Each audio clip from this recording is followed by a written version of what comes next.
Good evening, everyone, and welcome to the Monday Night Community Race here at Free Enterprise. I am Cappy, and joining me today is Twisted Flax in the booth. Our restreamer is Ike here, and our restreamer is Escorian. Twisted Flax, how are you doing tonight? And also, did you get a drink? I have a drink. I'm ready for what could potentially be a very spicy seed, depending upon what kind of characters we get. Because this is the new ZZ1 Evolved flag set that we're going to be running as part of the second season of the Free Enterprise ladder. I'm really excited to see how these racers will play it tonight. Yes, this is a pretty tough flag set. For those who are not aware, we are looking at Distinct 5 today. Yes, that means, if you had been watching our previous tournament where we had a Distinct 10, we had a choice of eventually 10 different characters to form our party. We don't have that luxury. We are going to be given 5 characters and 5 characters only.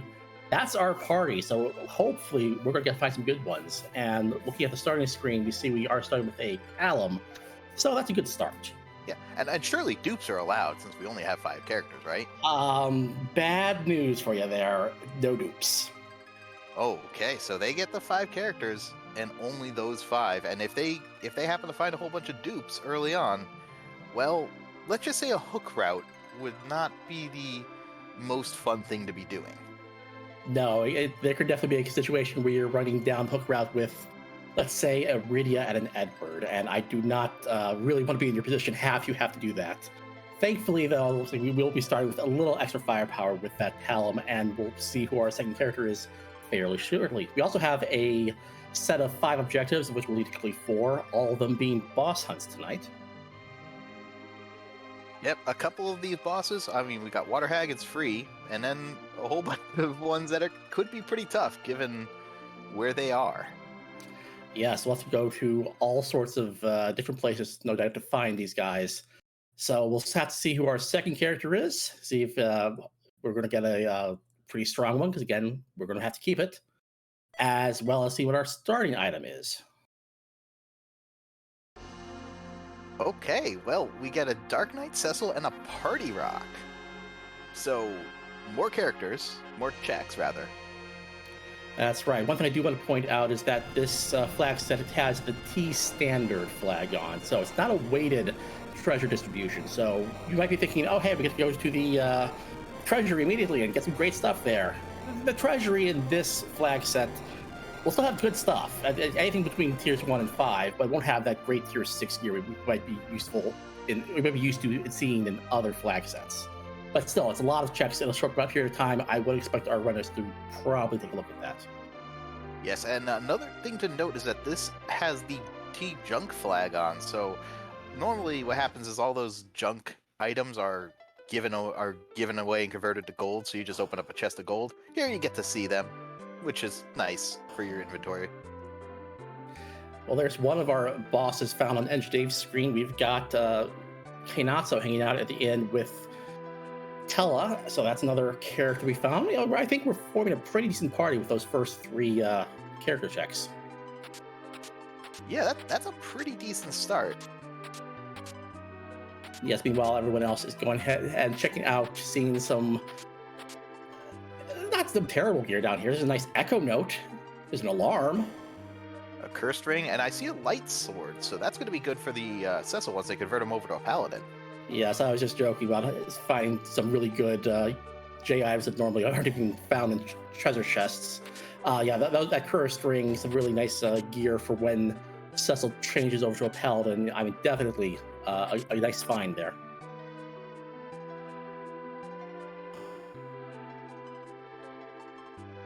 Yeah, I definitely agree that cursed ring is probably my favorite find of the bunch, especially since they know that there's a Tella in this seed. So just slap a cursed ring on Tella, and your agility is set for the rest of the seed. Right, you don't have to worry about anchoring at all.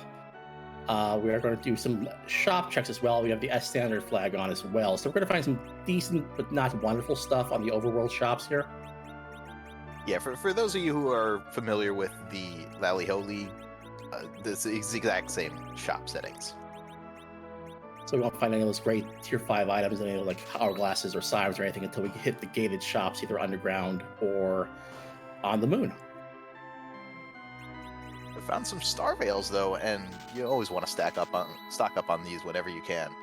Right. I think this the kit you start with starts you with a grand total of 3 life potions and 1 star veil. So getting more than 1 star veil in your inventory is excellent early on.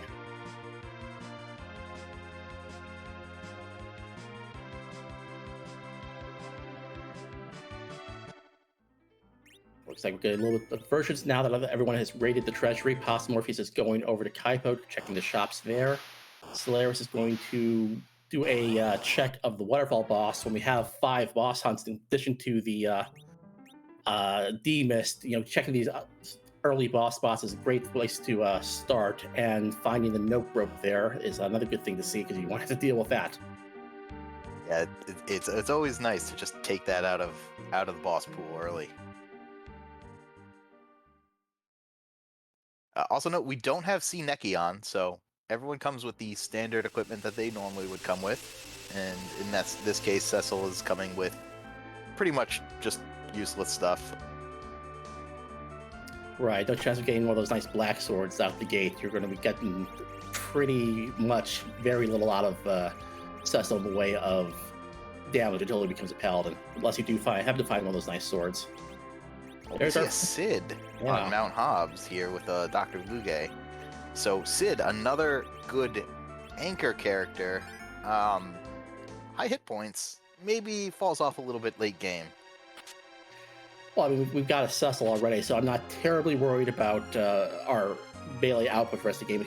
If we can find a good axe for him, which I think I've already found an ogre axe somewhere, he'll be a valuable second or third damage dealer by the end of the game. So yeah, given the other options that we could have had to deal with in this flag set, I'm happy to find a Sid. That is true. And for those of you keeping score at home, that means we are only one character away from knowing everyone. There's Tella in Baron Inn, and one more unknown.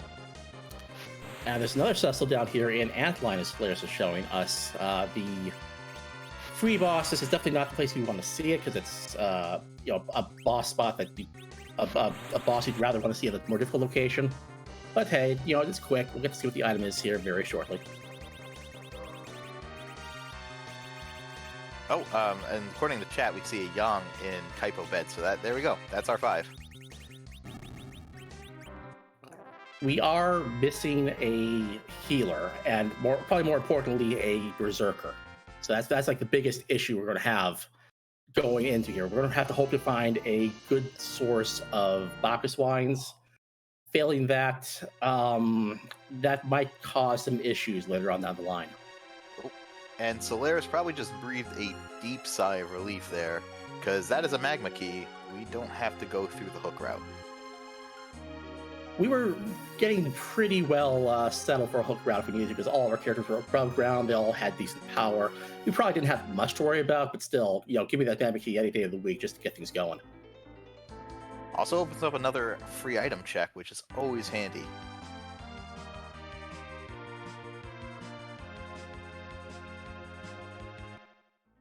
And you, Dave, and Morpheus also checking out the Dark Knight down here. Going to be getting their magma key, getting their good news here. And that's going to open up some possibility for divergence here, because if you wanted to, you could still continue to go around the usual route around the world, take care of defending the castle, you definitely want to get to Mount Olympus at some point, or Mount Ordeals at some point to activate your Cecil and eventually your Tella. But you can also go underground quickly, check out the shops down there. Right now, you've got a lot of options. Yeah, just watch the Darkness Crystal be early on. Just open up the whole world, get everyone out there. Really get some divergence. Yeah, those things are always most fun when it's 5 minutes in, you've got the entire game open to you. It's just, where do you go from there?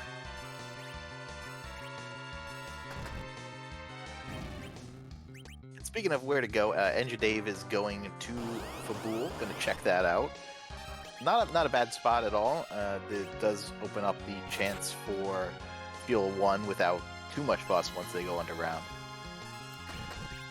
Absolutely. One of the nice things, I suppose, about finding Dark Knight down here at the Antlion spots, it's a free boss spot where it will power up your Palom and get up to your level 2 spells, which is really one of his first uh, power breakpoints as the game progresses. So, assuming that you don't find a person down here who is very magic resistant, I don't think there's going to be anyone possible. Well, I mean, I can think of a couple of people, but definitely not Octomom. So, we're happy to have some extra power for Palom there. Yeah, Octoman, at least Cecil will do a little bit more damage to because of how the game is coded. Yes, that's right. Since Octomam is one of the few bosses you do fight while Cecil is in the Dark Knight position, shall we say, it is weak to dark, and so all of Cecil's attacks are technically dark attacks, so he'll be putting on a little extra damage here. Oh, another thing, you may notice that Cecil doesn't have Dark Wave. We don't have the J abilities on for this flag set. The only person that's going to affect tonight is going to be Yang. He won't be able to use his power attack, but otherwise, with only one twin available, twin command is off. So it really won't affect our runners too much. Yes, and looks like that was the Luca key and a rune axe, which is probably the better find out of. Yeah, that's a great item for your Sid right there. Our restreamer Scorian reminding us that yes, Palom does not access to the bluff command, which it could definitely affect how you play certain bosses. You won't be able to do that extra buff to your magic power on command. Yeah, at this point we have two people. Solaris and Rex Banner are going down into the underground, while we've got Dave and Morpheus still checking the overworld, seeing what they can find up there. So I do like this early underground dive, because these are really where the shops are that you want to check. So rather than spending some time going to the overworld shops, see what's down here, see what's worth buying, see what you want to save for. Really get your plan together for how you want to run the rest of the sea, because if you don't find Sirens or you don't find Bacchus wines down here, you're going to want to start making some alternate plans. We do see some coffins down here in the Dwarf Castle. And a rune axe for sale in the weapon shop if you missed it earlier. That does cost a pretty penny, and you might have a little issues with money at this point of the sea just because you haven't done too much. But it's good to know it's there if you need it. Yeah, at least you can sell your gear for money. We've restocked the treasuries.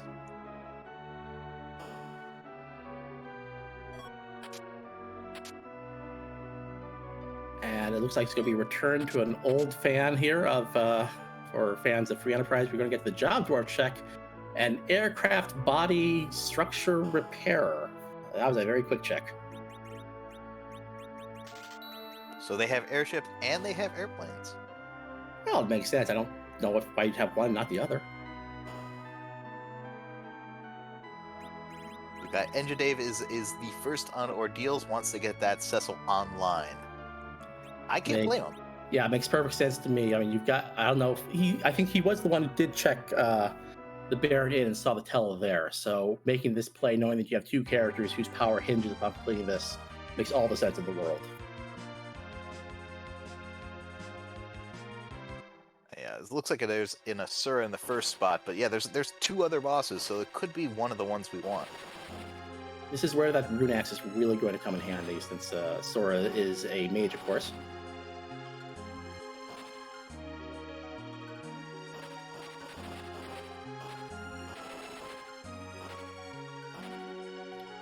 Look at that, 2,200 damage. I'm surprised that wasn't a one-shot, to be perfectly honest with you. I mean, that's there's not much more, many more hit points that this spot has. Unfortunately, the Cure 4 is going to remove all that damage. Free item down here in Fame Arch, by the way, was just a Murasami sword, which we know we're not going to be able to use tonight, but it sells for a decent amount. Yeah, it's a decent chunk of change. We also saw Possum Morpheus looked at the first boss in Dwarf Castle and saw a lunar sparkle. Could be the plague we're looking for. But it could also be, Pale Dim or Wyvern. Right. We've seen one other Lunar Sparkle in the waterfall spot, that being the Nope Rope. Rubicante is our back attack spot here, which is mildly annoying. Unfortunately, it's not the elements, which we're really looking for, and unfortunately for them, the elements is also the form of Rubicante that is weak to the Rune Axe. This form isn't weak to the Rune Axe, so you have to find another way around it. Hopefully by keeping up that Paladin and maybe casting a good ice spell.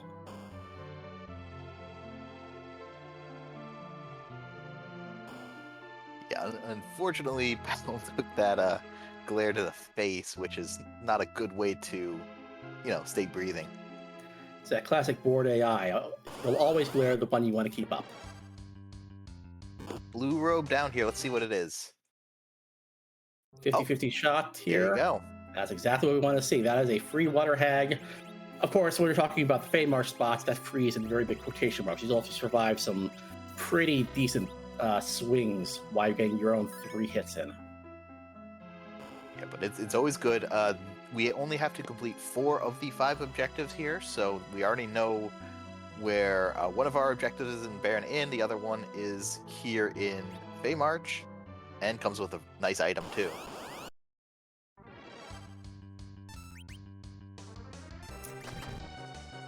Andrew Dave doesn't get the timing right on that ice. Cast it while the cloak is closed and accidentally heals up Rubicante. He's going to reset and try it again. Meanwhile, looks like Rex Banner's also found the water hag down here. Good news, but despite being a free boss, you still have to be able to weather those blows. Yeah, you just have to survive to hit 3 times. It honestly might just have to wait until they have another couple of people in the party, because then you at least have the bodies to just take the hits. There are things you can do to make this free, but I don't think we've seen anything like a moon veil or anything. So I don't see it happening, but I'd be very happy to be proven wrong. Using a moon veil on water hag just hurts my soul, though.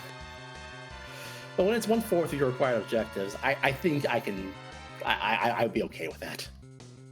I like how Anna is honking.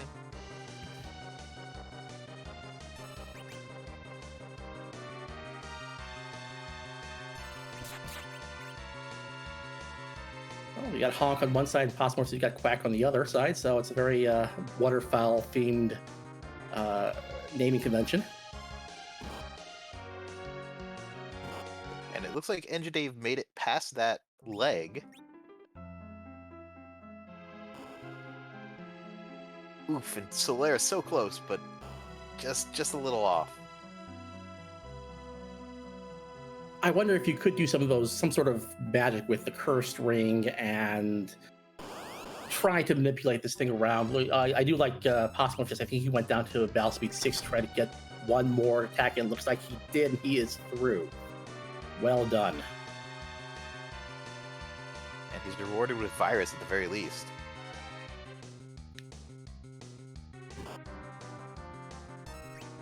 A defense sword is a pretty nice find when you've got Cecil in your party. It's not the end-all be-all sword like it would be for Kane, but if you don't find a either his really nice sword, either the crystal sword or the Excalibur, the defense sword's nice in a pinch.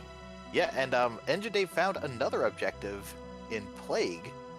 Finished off really fast because it was the solo fight in Ordeals, and that's another objective completed.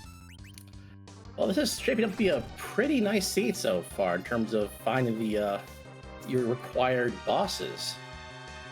We're just one more away from tactically at least getting our crystal. We'll still have to find a way to get to Zeromus, and of course we'll find a way to beat Zeromus as well.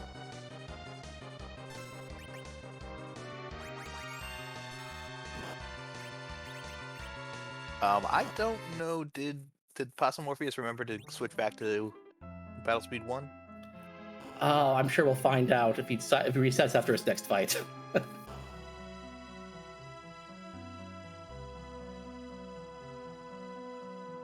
Okay, according to our restreamer, he did remember, which is good because that helps. You don't know how many times I've had to reset after auto fight because I forgot to reset my battle speed after taking it down for, say, a wyvern fight. Meanwhile, we've got Rex taking out the boss over there with nice vampire strats. It's a pretty nice item to use early on if you can find some.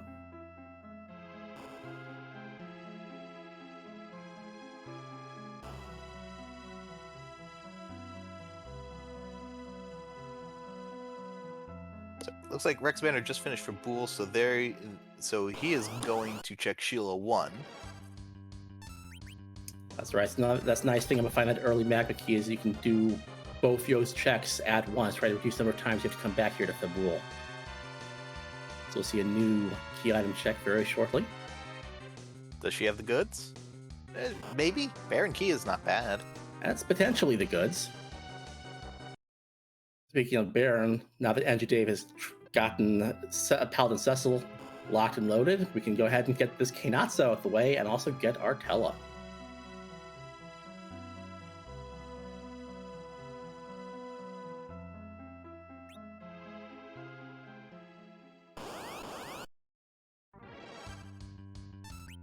Meanwhile, Solaris is continuing to try to get through this rather nasty water hack spot.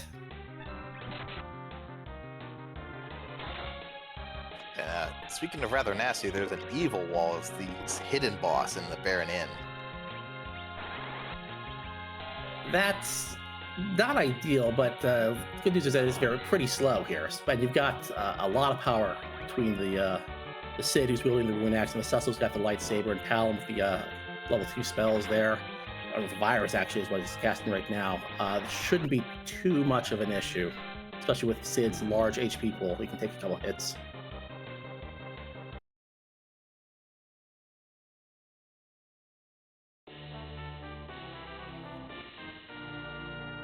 And Andrew Dave is through with that, gets the Tella, and gets a pass, which could be our way to Zeromus. We might not even need the Darkness Crystal. Yeah, that is interesting. The one nice thing, of course, about having Tella is that if we do find the Darkness Crystal, we do have the giant grinds back on the table. We can do the D-Machine grind if we so desire, since the vanilla giant flag, which was on for the entirety of the Lolly Hope League, is now off again, so we can come in and out of the giant at our leisure. Yeah, and Solaris makes it through the Water Hag fight, gets his defense sword, goes back to Battle Speed 1, and goodbye, Feymarked for now. Well done to him. That was a struggle, and I'm sure he's very relieved to get that third objective lit up on his side.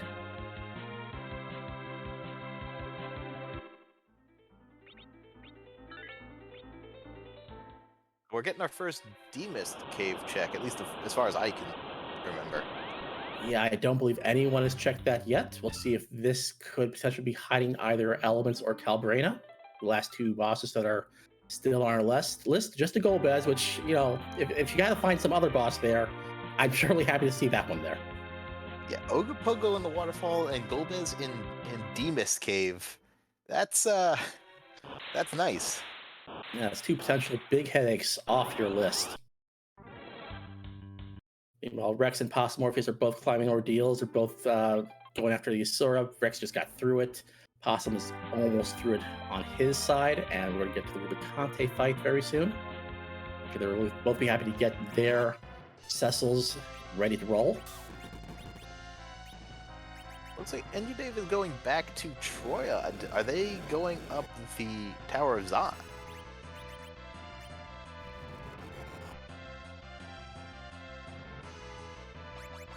They certainly have the power to do it if they want to.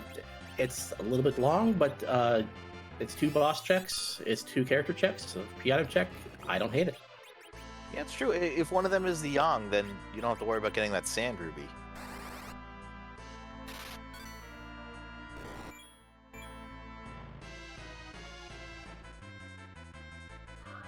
Meanwhile, Solaris is doing the football defense as well.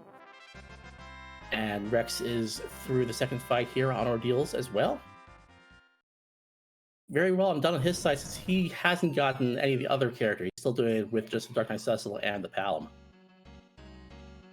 Pretty impressive.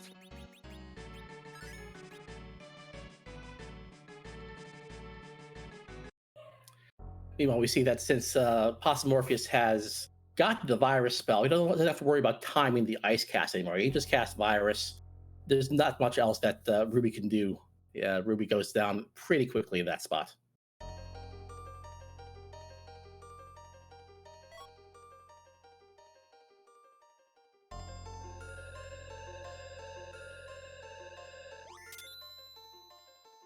All right, we're about to see what the first check is in Zot. Remember, this one is free from the get-go, but then again, the Earth Crystal was also the first item, so never mind that.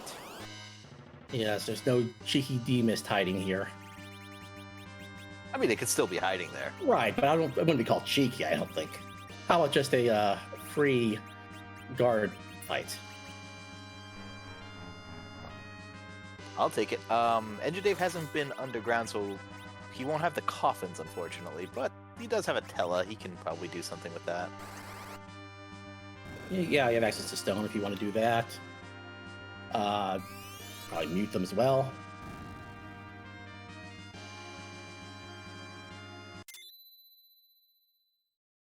We got Rex Banner and Possum Morpheus filling in their objective 4 right now.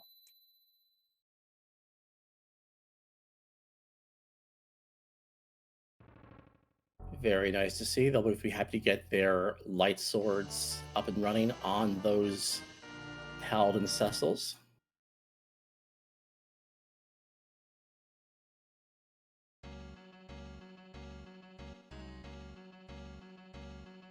Solaris is done with the wolf for the moment, and Enjadave is through with that guard fight. Going to get to see who, if we do find our Yang up here, and also who the second boss is going to be up here. And also some information, we'll know what the second boss is in Dwarf Castle. Right, we've already seen a lunar sparkle on the front door, so we'll see who's hiding behind that. That could also be one of our required bosses.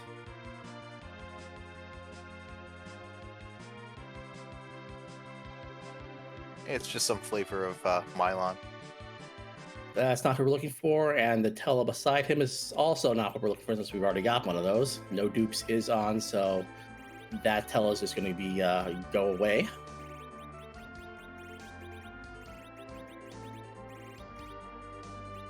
Where do the dupes go after you get them? Normally we'd say they went to they go to the tower there, but I don't know. Maybe there's some sort of like fusion thing happening. Yeah, so far just 2 dupes here in Zot. We'll see if the second boss gives Enjadave any more good information.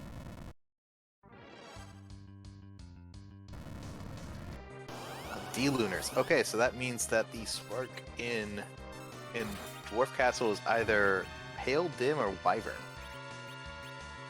Well, I know which one I'd rather it be. Yeah, Wyvern, right?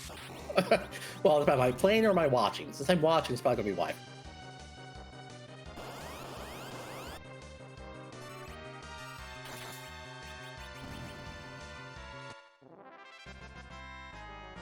Solaris is climbing ordeals now, taking on that Rubicante fight.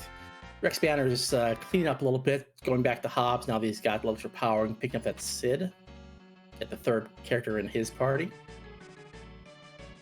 Possum Morpheus is following right behind Enjadave, getting this Zot play taken care of.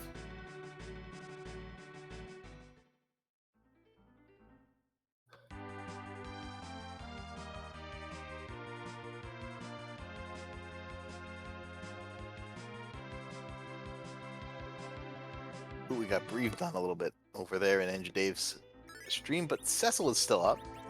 Right, I'm not sure what equipment Cecil has on. I didn't pay attention as he was equipping it, but they've been doing 1 damage swings to him, so. And he's been throwing out some of those Cure 3s as well. So might still be able to get through this with just a Cecil and 3 very distracted frogs.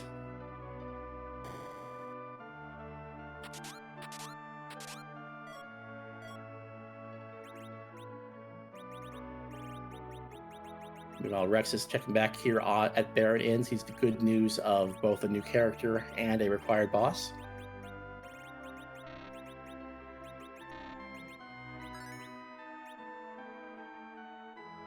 Possible if he's showing off the toad stress to get through this guard fight. Definitely an option if you don't want to go through the rigmarole of muting them or doing some other sort of attack, since they are not immune to any of these strange status effects. Currently, chat is mourning all the dead frogs. Frog on one side, Trill on the other side. We're just not a friend to animals right now.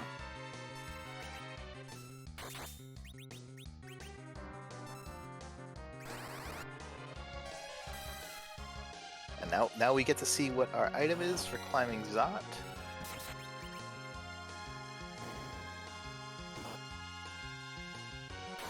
Adamant armor. The adamant, not the armor, unfortunately.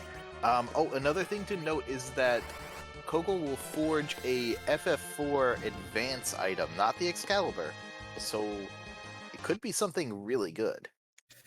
Alternately, it could be something that none of our characters can equip. So it's a bit of a crapshoot, but if it does pay out, it could be a really, really nice swing if you're the only person who finds the two items and chooses to forge it.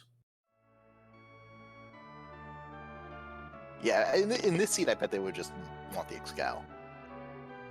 I'm sure they'd prefer the Excalibur over anything else, but since Cecil is going to be your main damage dealer going into the end game. And we still have not found Bacchus wines. I do believe we've checked everywhere underground. I'm sure we've checked in Feymarch and we've checked Dwarf Castle, and so it's either going to be on the Hook route in Evelyn Cave, or it's going to be on the moon. Otherwise, with Tella being the only source of things like Berserk, that could pose some issues later on in the game.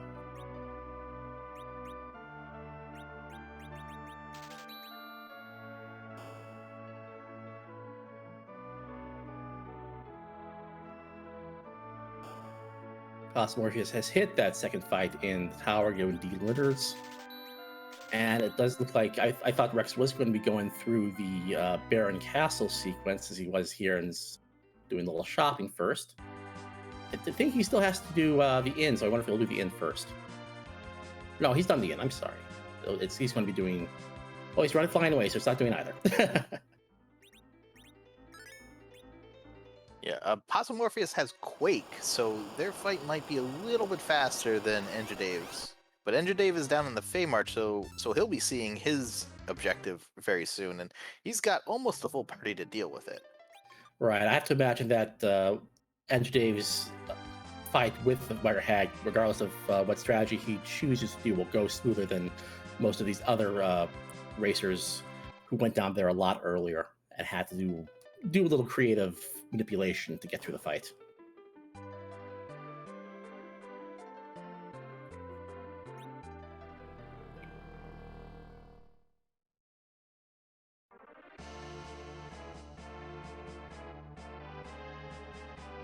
Looks like Rex is going to be the next one to head up Zot. While Possum Morpheus has just finished it, gets the Adamant. And if I'm not mistaken, he's going to take advantage of a little bit of the routing here, because the ending of Zot takes you right back to Baron, and I think he has both Baron in to do, and I believe he does have the key as well, so he can do the entirety of Baron. So it's a little bit of clever routing on Possum's part. Yeah, it's things like that you see and you go, oh yeah, that's a really good move. Meanwhile, Solaris does get through that Canazzo fight without any problems and is our first runner to be rewarded with 3 objectives done. The Possum is going to be right on his tail. It's not just a question of can we find elements, can we find Calbrena? Also, I forgot to mention this, but looks like Leviathan is vanilla today.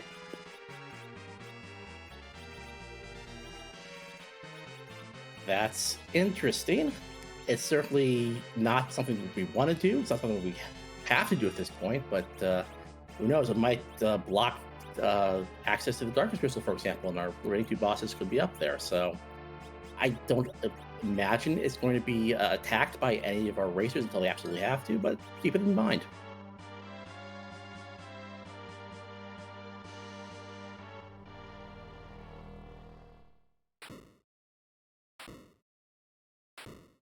We've got Solaris and Cosmorpheus just getting through that wall, no issue whatsoever.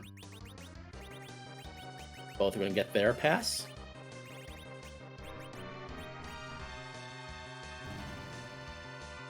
And we're going to go straight into Baron Castle, at least on Solaris' side. Yeah, two more key items, 2 more bosses to check. Rex taking advantage of those coffins that you picked up earlier in Dwarf Castle. So that's a very easy fight. There in Zot. I think we've seen 3 different ways to kill those guards now. That's the thing about those free bosses is that, so many things are open to you, so many different strategies, and whatever works best for your level of power, your items is best for you, and just so many different possibilities. It's all about making it fun. Yes. Maybe not for the guards, but for you. Well, Golbez, it's funny.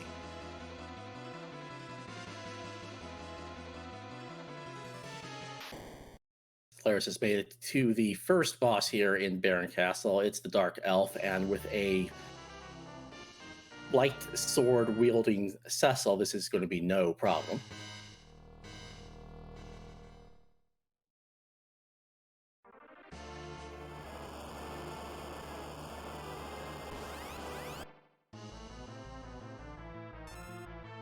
Looking like the second attempt on Andrew Dave's side to get to his Water Hag is going a lot smoother. Yeah, it was just a matter of dropping down that battle speed a little bit. I've often said that when in doubt, just drop your battle speed, because that will make some of the more difficult fights go a lot simpler. Just remember to push it back up after you're done, because otherwise you'll be going into your next fight at battle speed 6 and wondering why it's taking so long. Oh, and there's a gauntlet over there in the second boss in Baron. Now, this is the vanilla gauntlet. We aren't using the alt gauntlet in this flag set, so we're going to be seeing the same enemies that we would normally see from the vanilla Febrile defense spot.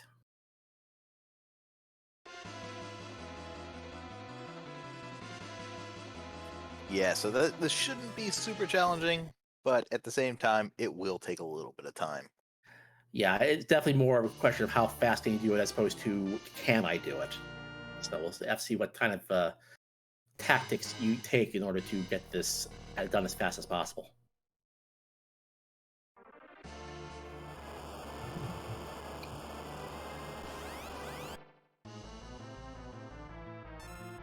Meanwhile, Cosmorpheus is hot on Solaris' tail here in Baron Castle, as Rex Banner hits the Lunars in the second spot on Zot. And Andrew Dave is just cleaning up Fey March here. It's really, since now everyone has the same kind of information at this point of at least where the Objectives 3, 4, and 5, those bosses are located. It's just a question of who is going to break away from the rest of the pack and find one of those last 2 required bosses and open up go mode. Yeah, we know it won't be in Baron, not Baron. It won't be in the Dwarf Castle, unfortunately. But they do have a Luca key. They could check that item, see what the boss is, do a half tower. That's kind of it right now, actually. Also want to mention that in addition to the 4 racers that we are featuring tonight, and thank you so much to all of them for volunteering their time and their stream to be restreamed, we've got another 10 people running behind the scenes as well, and we're going to keep you up to date in case any of them happen to finish first.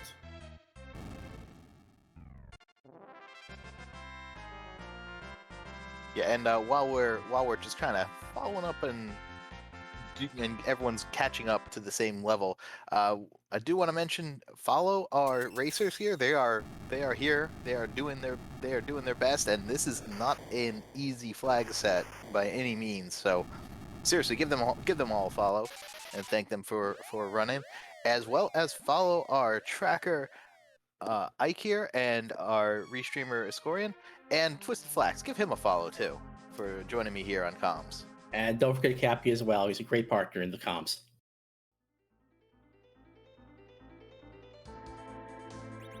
And it looks like Ninja Dave is the first one to be going to Dwarf Castle to see what the character is there and the item. We are still missing a Yang in our party. We do know there is one in the Kaipo bed if we do find the Sand Ruby, but given the fact that there is only 5 distinct characters, there's a good odds we're going to find another one somewhere along the line.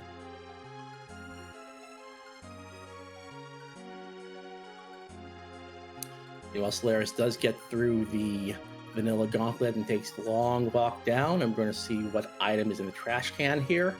A pink tail.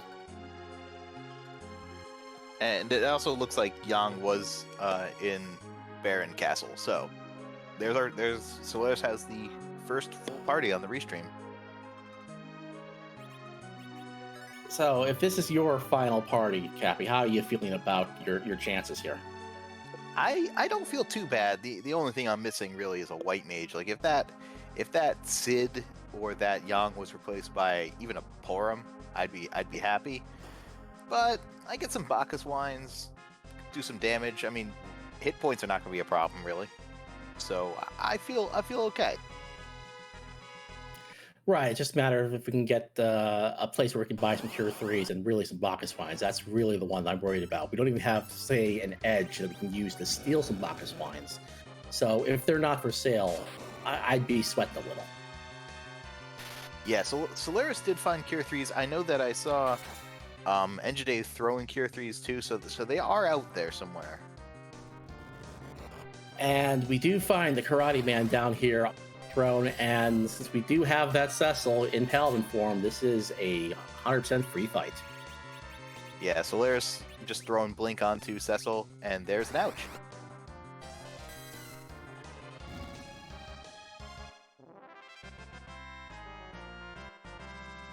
So we'll see if this leads anywhere. Nope. Artemis arrows. Not even worth walking out.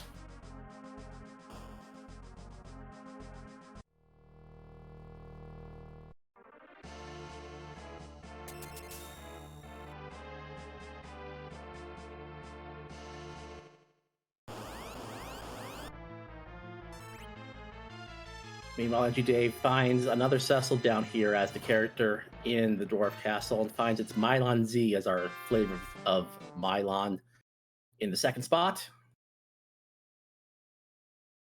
This is a low hit point spot. Mylon has a terminal weakness to holy swords, so should be fairly fast. That's right. And Rex is getting through his vanilla gauntlet. Do you still call it vanilla gauntlet even if the location has changed? I'm not quite sure. Well, given that it is in the king spot, it actually seems like Baron's been replaced by a cooperative democracy democratic council made up of a bunch of different monsters. Vive la Revolution. But now that they're gone, we can install Cecil as king. Sorry, spoilers.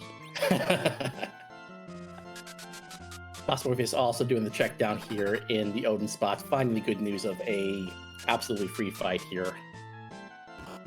We'll see if he chooses to walk out the Artemis arrows and the experience that obviously comes with the spot as well. Meanwhile, Energy Dave is finished with Dwarf Castle, gets a white spear. It's money. That's about all I can say. Yeah, the biggest downside to Distinct 5 is you get a whole bunch of items that you just have to look at and go, oh well.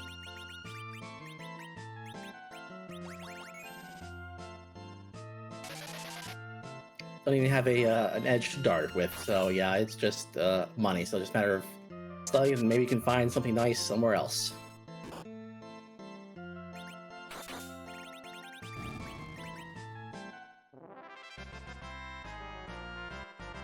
So we're kind of running out of spots to check at this point, if I'm not mistaken, because now we know that Dwarf Castle doesn't have anything. We have Keyless Tower, we have that Leviathan.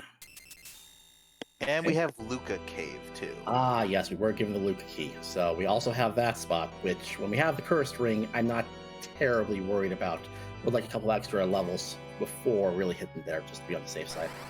Yeah, and the beauty of it is that you can check the item, check the boss, and then if neither of them are worth it, just jump out and pretend you never did it.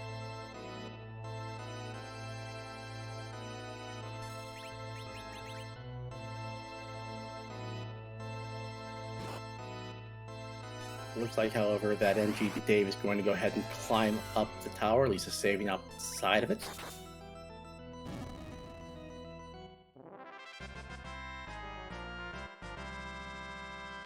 Looks like Possible Orcus is going to do the Dwarf Castle play, which I think in this position is the best play of your options right now.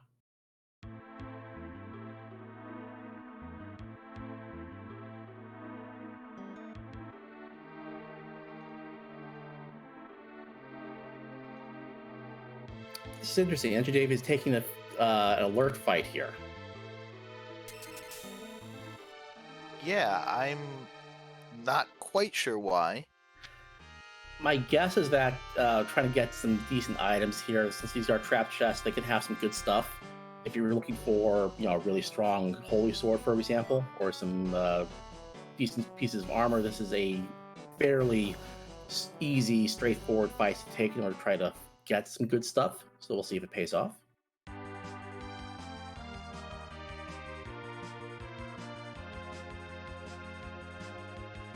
Samurai bow. It's not bad. I mean, the Hands of Sid, it's okay, but I think since we already found that Ruin Axe, I'm just happy with that. So yeah, it's not really worth it at this point. Just use it to back row glitch your Cecil and Sid, and then move on.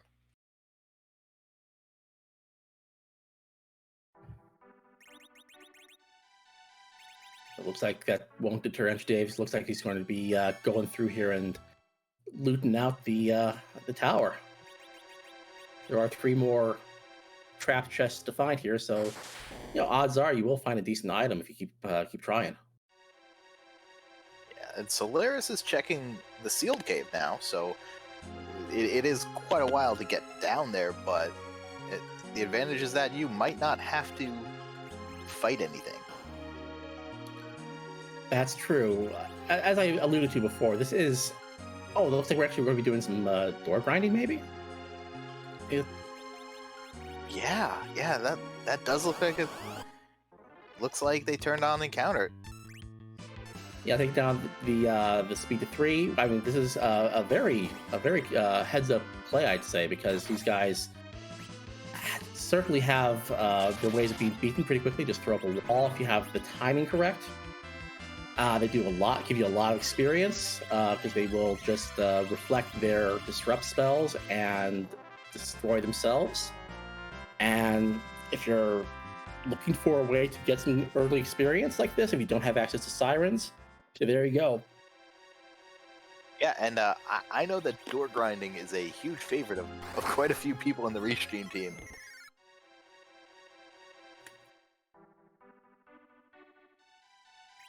And it looks like only 1 door is all being in. I mean, I saw, I think, 15 levels onto Yang, so yeah, that gets him online. Just want to save there and then see who's going to be down in the bottom of the cave. I absolutely like it. Rex Banner's back down in Feymarch. Is he going to try Leviathan? I think he saw his water hack to do a lot. I think if he saw it earlier, he backed out. Oh boy! Yeah. Did you see who the boss is on the hook route? That was a Calbrena.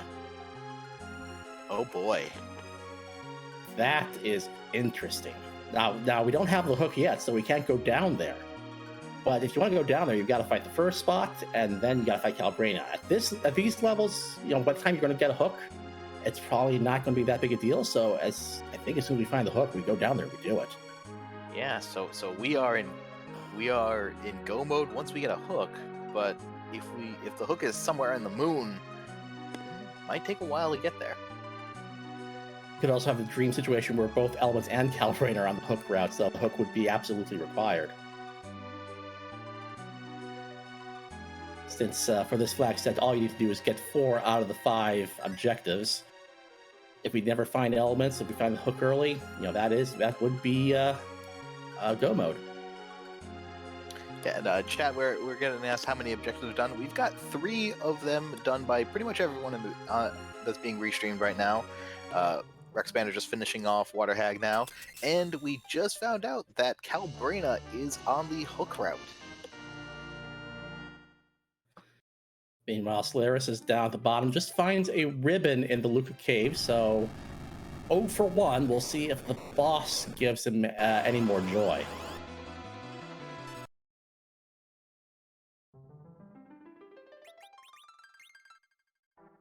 That is a quick exit. Yeah, that's one of those cases where you're happy you saved before going in. So reset and walk away.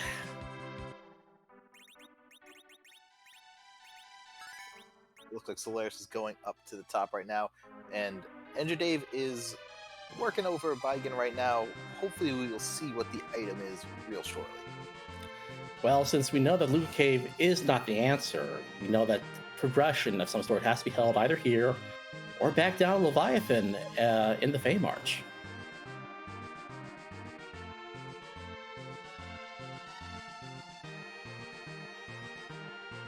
We shall soon see as Engine Dave is through, finds the Twin Harp, which is progression. It's not the progression exactly they wanted, but I'm sure it's the progression that chat wants. Yeah, so unfortunately it's one of those lateral moves where it's an item that just opens up one more item check, but hey, if it means we could hear some good tunes, I'm all for it.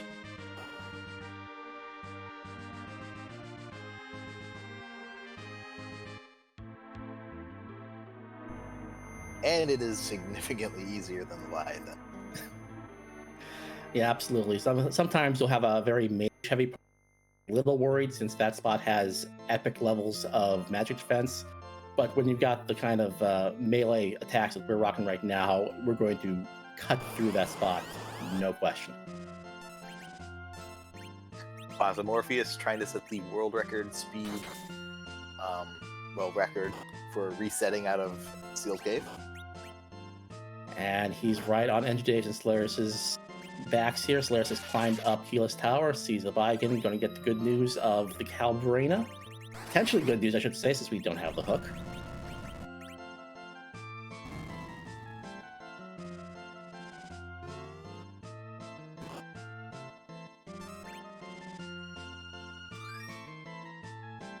The other missing boss is Elements. We have no clue where Elements is. They could be anywhere.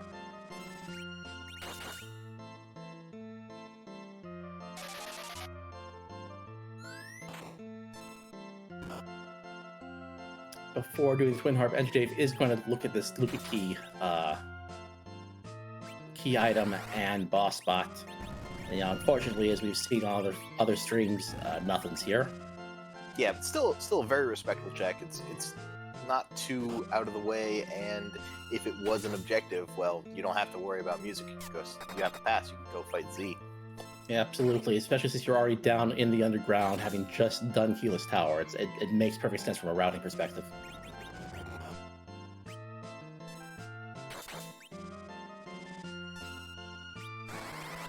Now, this is one of those situations as a viewer where you just hope that everyone was paying attention, because sometimes if you're not really on, you'll forget that, oh yeah, the boss there is the boss I should be looking at. So I hope everyone sees the Calbraina dolls, because I would really hate for someone to get the hook and then completely forget about it, And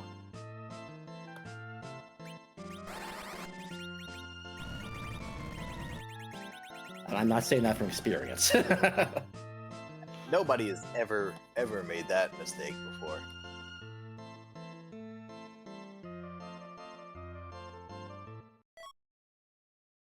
And we see Solaris does get through with Baigan. This is a mildly nasty spot, but again, at this level, with this item collection, our runners are having very few problems getting through it. Yeah, at this point, I think the only real challenges left are going to be those moon bosses. But we also have quite a few free bosses we haven't seen, like Kun Queen Eblin. We haven't seen the other guards.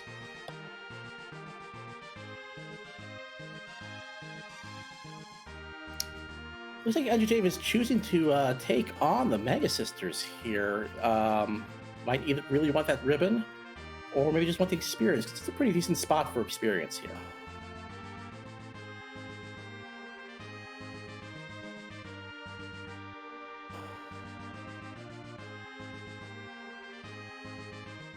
Yeah, unfortunately, this is a pretty tough spot for them.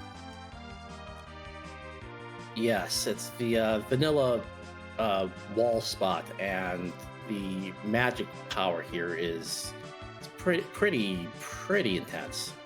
Yeah, general rule of thumb is if a boss only does physical attacks, its magic stat is through the roof.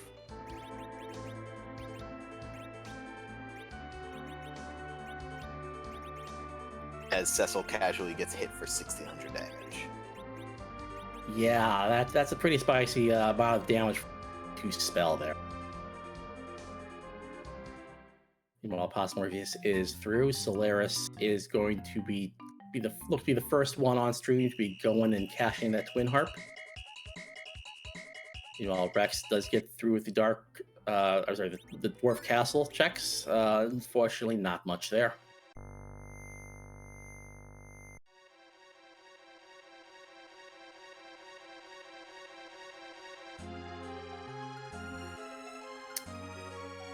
Andrew Dave has not done this Sheila 1 check. He's going to get the Baron Key out of this, so I bet it's going to tempt him to do that before doing Twin Harp.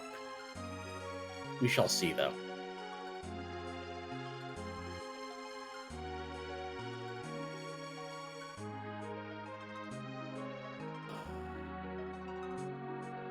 But in the meantime, if there is anyone new here, would you like to explain what's so exciting about the Twin Harp? Certainly. So instead of Edward playing his normal song, we've decided to randomize the music that Edward plays. So it will be one of a bunch. I don't know the exact number offhand, but a bunch of different tunes. So we will be silent to let everyone listen and enjoy. But very shortly, yeah, there we go. Everyone has perished. So Edward's going to go take a walk over to the harp, and we will hear something. And I'm hearing from Charlotte Kitty, it's around 250 right now. But yeah, here we go. We will be quiet and enjoy.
Solaris survived probably one of the nastiest spots to find Wyvern, to be perfectly honest with you.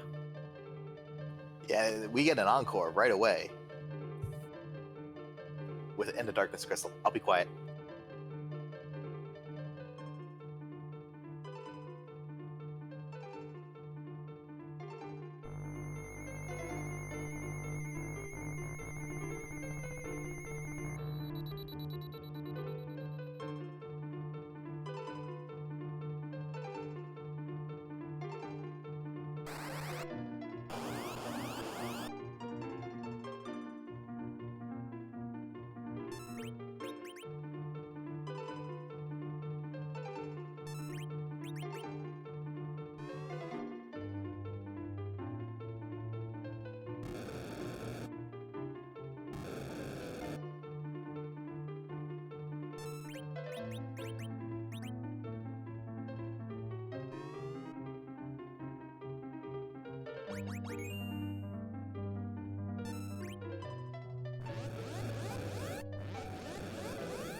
And as you just saw on Morpheus' side, that is a very nasty spot for finding Wyvern for various reasons. First of all, you have no warning before you see it. So if your anchoring is not set up properly, you could be in for a nasty surprise. Secondly, it's fast. Thirdly, it has massive magic defense. So one reflected Mega Nuke isn't enough to kill it. And fourthly, you have to go through a very long cutscene just in order to fight it. So, for all those reasons, this is one of the nastiest spots, in my opinion, to find the Wyvern. Yeah, looks like Engine Dave is through as well, and yeah, as we mentioned, that was the Darkness Crystal. So we've got lunar access. So, what's the strategy now? I guess we go to the moon and face check for elements, maybe? Yeah, I would probably check Cape Value first, see if, because that one we actually know what the boss is, and then after that, face check bosses, try to find the elements, maybe do a door grind, see if sirens are available. It's tough, but I think it's doable.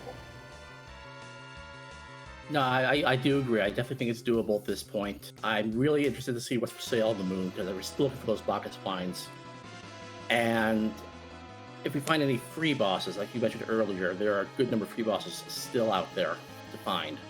So if we find any of those, hopefully they might have the hook, which would also basically end the seed for us. Yeah, and we've got another man with a machine gun approaching, so we'll listen to this another time.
And as the wonderful song for Final Fantasy VIII plays there, Morpheus does get through the second time.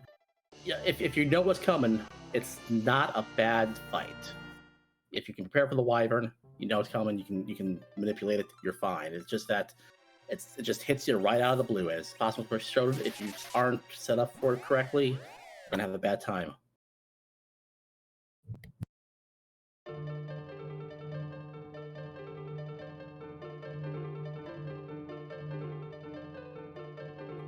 Yeah, and looks like Solaris was just finishing up his ZZ check and going to be gonna probably be the first runner on stream to go up to the moon. Another good piece of routing there. Once you do the Twin Harp, if you haven't done the Tower of Zot, it's right there as well. So we ran right up there, cleared out the bosses, and now is going to go ahead and be the first runner, or maybe very close to the first runner, to open up the moon for the access to the moon. Morpheus is right behind him.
And there's Rex running afoul of that wyvern.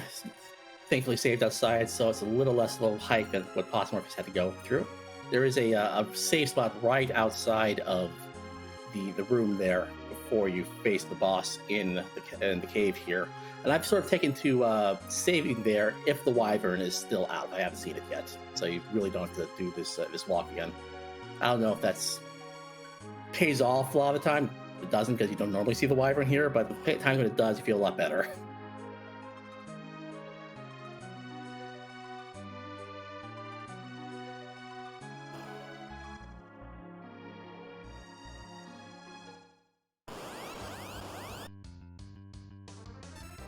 Morpheus is going to go ahead and check the character here. It was another Cecil, I think it's number 4 on the seed. And not surprising when we only have the 5 distinct characters. He's going to hit up Value Cave for doing the subterranean, which I think in a situation where you're just looking for one final boss is probably the right play.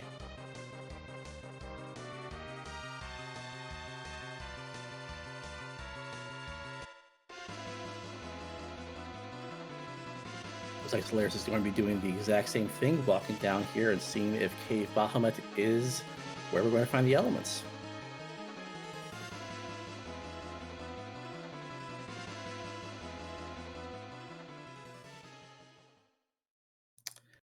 Well, we don't find elements, but we do find something very interesting. That's the Mist Dragon. That could very well hold a key item.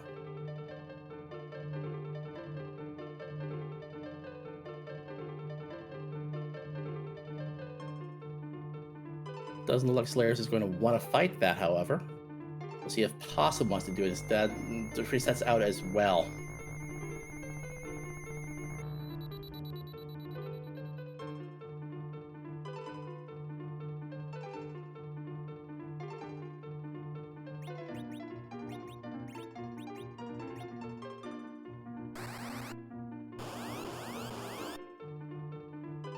Yes, just to recap, we have found Calgrena. We know it's the second boss on the hook route. We know that from seeing it at the top of the tower.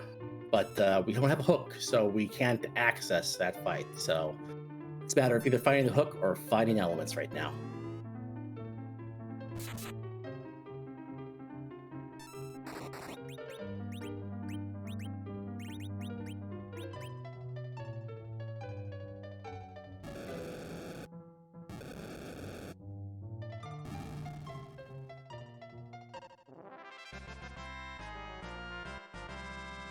In the meantime, Rex got 2 Star Veils up, reflected twice. That is enough to beat Wyvern at this spot, so he's through. Well done to him. And Dave has finished up Baron Castle, and Posmorph is going to get a first boss up down here. And hey, what do you know? We've got elements. Yeah, there we are.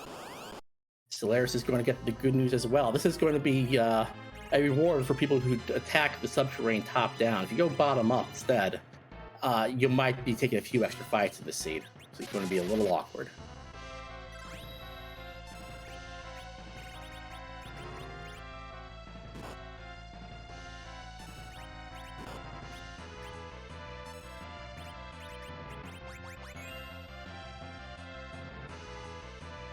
Now we're going to see the strategies that our runners are going to be taking on this element fight. It would be great if you can get elements beaten before it transitions to Keinatsu and gets that HP refill. If you can do some sort of manipulation to make sure it stays on the Mylon side of things, or even Mylon and Ruby before it does the HP refill, it'll go a lot faster for you. And it looks like that's exactly what Posmorphus is doing. He's reflecting the fire casts off his own party.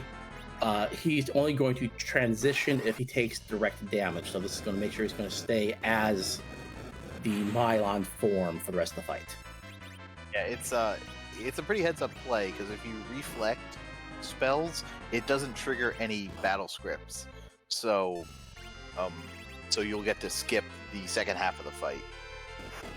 Solaris, for his part, is doing the exact same strategy. It's a very heads-up play, right?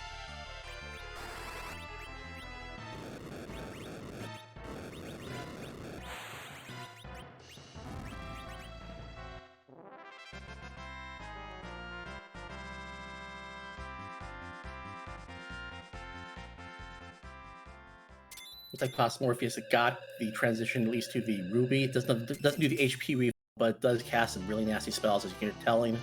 Meanwhile, Solaris, by keeping it on the Mylon fight, gets through it. That's 4 objectives done. That's a crystal. Now it's only a question of how do you want to beat Z? And hey, there's the hook for good measure. Yeah, that's great. That's lovely. So definitely a required moon there. It's a required Murasame altar, if nothing else. So now Solaris is in an interesting situation. How do you do your grind? How do you prepare for Z? Because in terms of white magic, we have access to Cure 3s. We can buy as many Cure 3s as we need, so that might not be a problem. But in a situation like this, you want to be able to Berserk, and the only person who can cast Berserk is the Tella. We don't have any other places where we can get Berserk. Now, there are other options on the table. Maybe we do a Reflect strat and just have Palom just nuke like crazy. That's a possibility. Oh, here, they did just get the hook. So that will have a shop that has 2 tier 5 items in it. So the Bacchus wines could be in there, and if they are, yeah, I see Solaris going there. I fully agree with this. Absolutely. Did anybody check the Hummingway shop on the moon? I don't remember if anyone if I saw it. Well, Ninja Dave is checking it for us. Ah, excellent.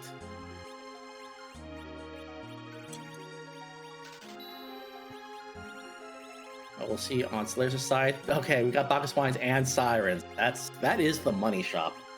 Yeah, there's grind and Zerk.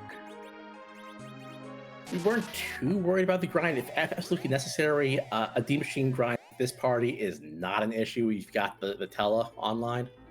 It's just a question of whether or not you want to spend the time to go up the giant to do it. But if you got Sirens, I mean, it's a straight shot right now to Z. Get your levels. You got the box mines. You got your Cure 3s. Let's go. Yeah, I agree. Just pile on as many levels as you want, and you even have the pass, so you don't have to go back up to the moon. So if you are watching this race and you're thinking, "Oh, these flags don't seem terribly difficult," this is just one of several flag sets that we're going to be racing in this season of the Free Enterprise Ladder, where you are paired one-on-one with random opponents. You won't be able to find out who they are until after you finish the race, but after you play a while, you'll eventually be paired with rather equitable pairings, people around your skill set. So if it looks like fun, please feel free to join us on the ladder. It was a lot of fun last season. I look forward to doing some more races myself this season. Yeah, today is actually the inaugural day of Season 2.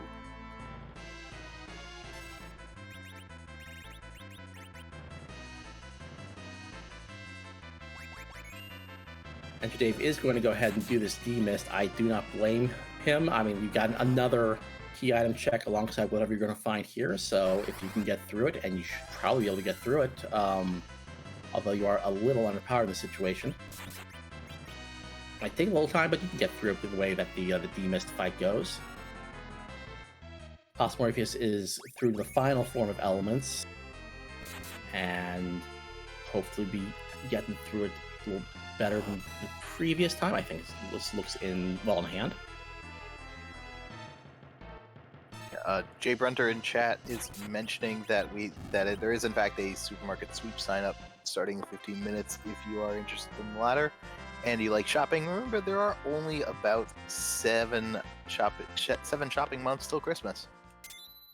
That is a very fun flag set, very newbie friendly as well. Don't feel terribly comfortable with racing, as you might have seen compared to some of the people on stream. That's a great way to start. Morpheus is through, gets his crystal. Now it's just a matter of finding out how he wants to finish off this seed, but he now has all the tools he needs.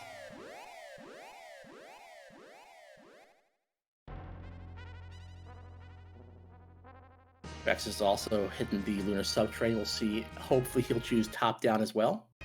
And that looks to be the case. I think in a situation where you are boss hunting more than anything else, doing a top down attack of the subterranean makes a bit more sense than bottom up. Bottom up is more key item heavy thanks to the 2 key items in the ribbon room. But if you're just looking for bosses, I think this is probably the better play. Yeah, I agree. But yeah, there are so many different ways, different mindsets when it comes to the moon.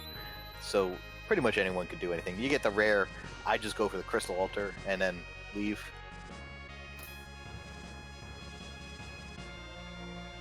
I think that's just showing off. That's the cool people don't look at explosions strat.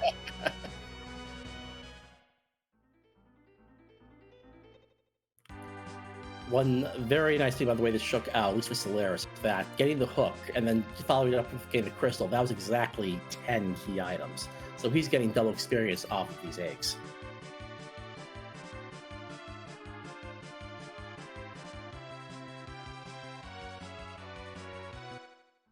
Meanwhile, looks like Boss Morpheus is going to be turning in the pink tail. Now, that's a very heads-up play because unlike a lot of the flag sets we play, adamant armors are available. And there it is. And so, yeah, definitely turn in that pink tail. So, I mean, that is a piece of armor that is just so powerful that for a good number of the flag sets we play here on Free Enterprise, we just don't even have it available. So that's sometimes you might forget about it, but it is just so strong and really power up one of your characters. Yeah, it is the best piece of armor in the game, and it is equipable by anyone.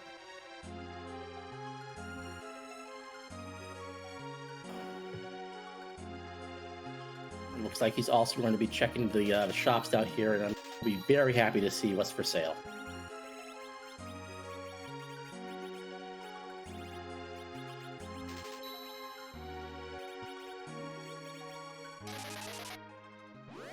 Meanwhile, Solaris continues the grind. We've got 4,000 HP Yang. We've got a 3,600 HP Sid. We've got a 3,000 HP Cecil. We are making sure that we have very little to worry about in terms of a big bang. Yeah, even Palom's at 1,700 at this point.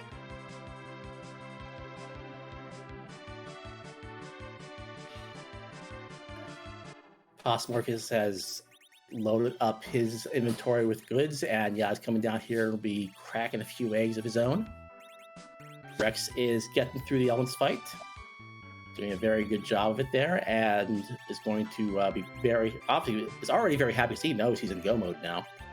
And Dave is still chewing through this Demist fight, and I don't blame him for taking this because the allure of finding the extra key item is really strong here. The plus side, once he finishes, he will get a lot of levels for his character. Yeah, I didn't notice. Did Enjadav switch Cecil over to the defense sword? Because Demas does have a resistance to the light sword. That is a good point. I didn't notice if he did that.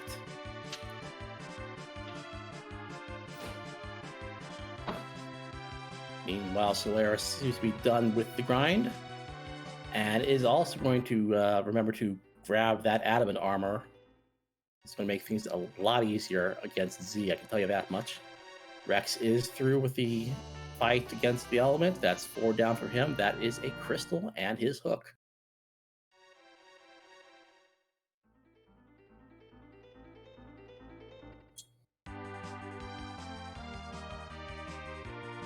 Okay, we are hearing from Ascorian that it does look like the Enjadav remembered to put the defense sword on. That's great. That is well remembered, because you definitely don't want to have a light sword on here if you can help it. Morpheus is showing off the power of those Artemis arrows that were available down in the basement at the Odin spot, because that will make the grind fight against these eggs, since they are technically dragons, go really fast. Yeah, I'm also seeing a bunch of flags in chat showing up all of a sudden. Yeah, what's up with that, huh? Well, so Zeromus is in the same spot. He's not going to be put into Antlion Cave. That would just be crazy. So instead, we've decided to randomize the sprite that shows up. And so we have a really important question to ask tonight. Whose butt are we going to kick tonight? And also, how is Butt? And is butt cute? We got a lot of questions for this Butt. That's right.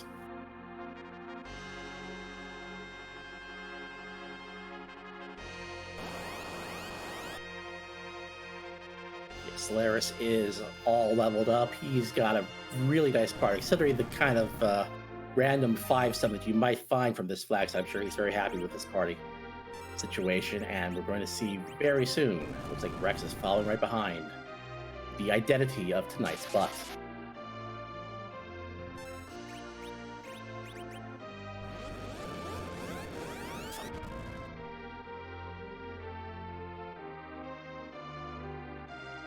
And Rex Banner is right behind.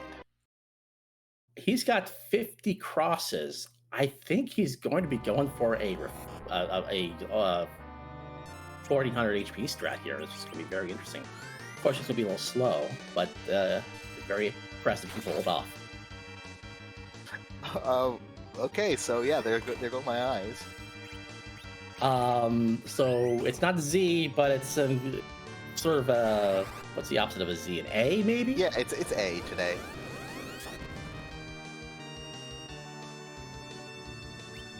Yeah, we got Invertimus. I like it. I haven't seen this one before, so this is a fun one. We currently, the big debate is this in fact cute? If it didn't hurt my eyes, I might say it's cute, but no, I'm going to come on the side of no, sorry.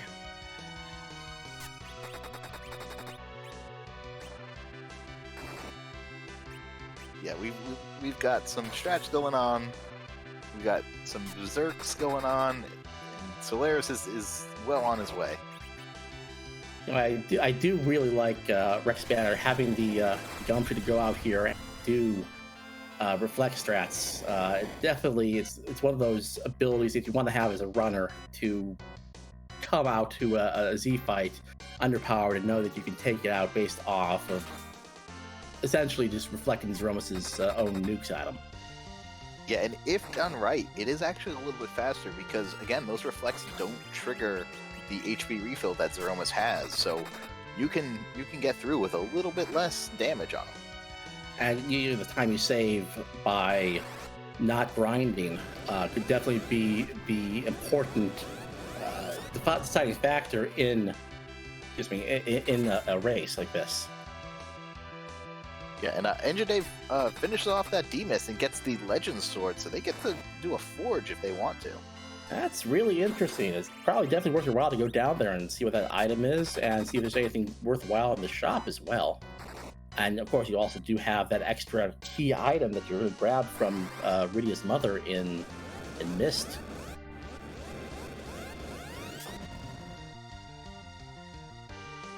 Actually, I was correct a little bit. Yeah, the reflex strats are fast, but the 1200 strats are not. No, unfortunately, the nukes that will be cast are not terribly strong compared to the nukes that your party can cast at this point.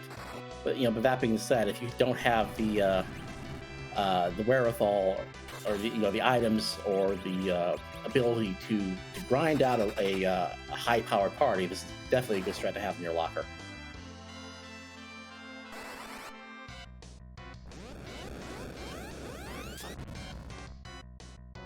Meanwhile, Morpheus is also finished with his grind on-stream runner to hit the Z fight. It's going to be a very close race, all things considered. Yeah, yeah. Um, and it looks like Dave checked Iridia's mom's spot and found a really, really nice bow, at least. Another nice piece of equipment, but definitely not what he's looking for at this point. We'll see. Well, we are going to do a Supersmith check, though, so we'll see what nice item we can find here.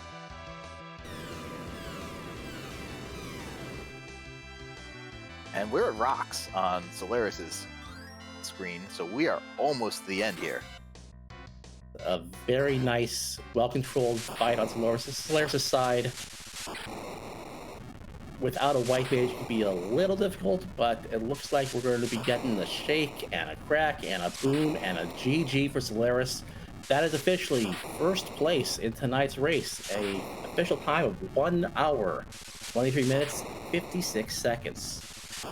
Yeah, GG's to Solaris. He is tonight's winner. It looks like we do have a second place right behind FF4FE, finishing with 1 hour, 24 minutes, 26 seconds, just a mere 30 seconds behind Solaris. Yeah, this seed is a very close one, and it looks like we will be joined by Solaris shortly. We just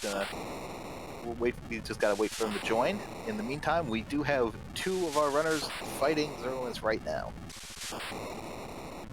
With very, very different strategies here. We got a more traditional Berserk strategy out of Possum, and we got Rex doing that 1200 HP strategy. I do think we are now joined by our winner, Solaris.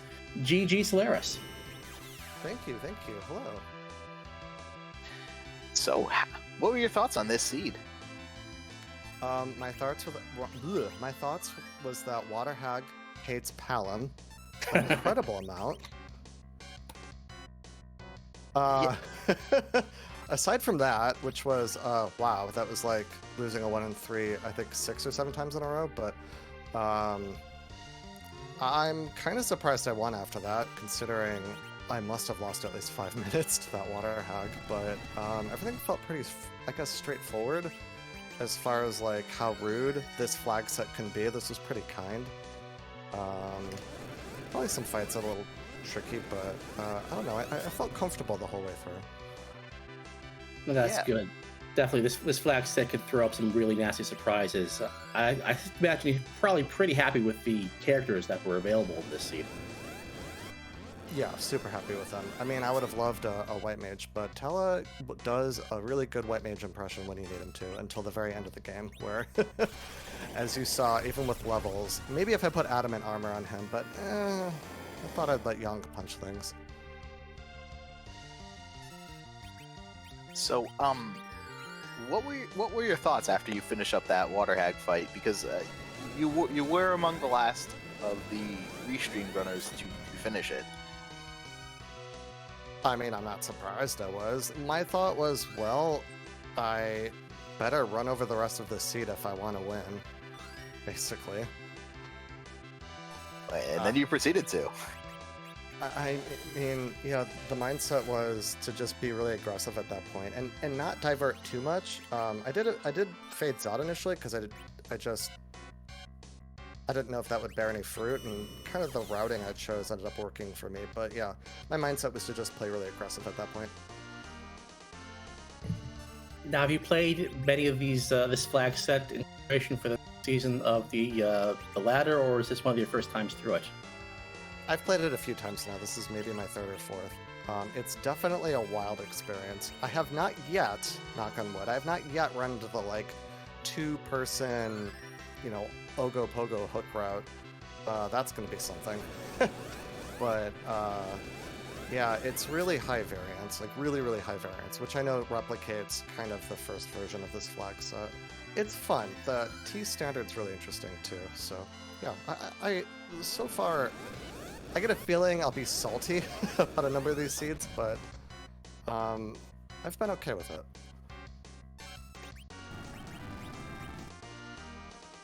Yeah, as mentioned, this one was definitely a kinder version of what this thing could be. Yeah, it really, really was. I mean, I don't think there was really that big of a wall. The only thing maybe was that sirens weren't available until you got the hook, if you got the hook, which actually, okay, the other thing that could trip people up here is that that hook was hard required, because at top of tower we saw that the dolls are at the Rubicon spot. So, anyone that went to the bottom of the moon probably had a bad time. Yeah, we all saw that. We didn't know if everyone noted down that the dolls were at the top of the tower, top of the hook route. Yeah, it was really interesting to see that. That's what motivated me to do top down instead of bottom up. I mean, I ran into elements anyways, but I was going to take whatever was at the Mura altar, kind of hoping for a hook, because I knew that was go mode. Okay, so you were mainly hunting for the hook rather than trying to find the elements. Well, I was on both. I just happened to stumble into both. If the Mura spot didn't have the hook, I was going to go to the bottom and then face check all the bosses. Fair enough. And then ran for hook. Sorry to interrupt, but it looks like we have a shake and crack, and Possum Morpheus is finished. Fourth place with a time of 1 hour, 29 minutes, and 20 seconds. PK4787 finished in third with 1 hour, 28 minutes, and 17 seconds. So just about a minute and 3 seconds before that. Solaris, I just want to say once again, I think you did a great job, and congratulations on your victory. Is there anything else you'd like to add tonight? Thank you. No, thanks as always to the Restream team. Of course, these broadcasts really can't happen without y'all, so thank you so much. And GG's to the other runners. Yeah, that's really it. I'm glad community races are back. Definitely come along, y'all. They won't always be this kind of flag set. They won't always be this hard. So yeah, thanks again, and have a good night, y'all. And thanks for volunteering for being restreamed. Yeah, of course. Have a good one. You Bye. too. You too. We also have a fifth place finisher after Possum Morpheus. We have Microcorps finishing with a time of 1 hour, 30 minutes, 38 seconds, so GG to them. And we're going to be seeing Possum Morpheus is going to be join us for a interview. I think it's going to happen fairly shortly. And I do believe we are joined by Possum Morpheus. GG. Greetings. How's everyone doing? We are doing well. How are you doing after finishing up that seed? Well, let's just say there's an element of unhappiness with how things played out at the end. How so? Horrible elements fight. Everything you could possibly do wrong. And also the wipe to Wyvern was not great. I should have been able to get 2 Veils buffered there. So that cost me all the time in the world to finish higher, which is the goal. True, the Wyvern spot there is, as I spoke on stream, is probably one of the worst in terms of surprise. As well as, it did seem like you had a very good Eldest fight to start with, reflecting the fires back onto the Mylon form, but it did seem like things got a little away from you. Yeah, I was trying to reflect a Cure 2 with Cecil and ended up mismenuing and having it stick on elements instead of going over to Tella. And it was kind of oopsie from there, so kind of tried to panic Ice 3. And then the second time around, wasn't sure why it tipped after only 4,000 health into the Ruby form. I expected to be able to push a little bit more there, given that there's about 28,000 there. So that's a breakdown I'm going to have to go look at, because I did not understand why it pushed that early. So we'll do some science some other time. But yeah, the Elements fight was really the story of the seed for me, that and the Wyvern. Other than that, I thought it was fine. Thought it was a fun little seed that Esco rolled for us. So, very much so GG to her on her first restream. Fantastic stuff.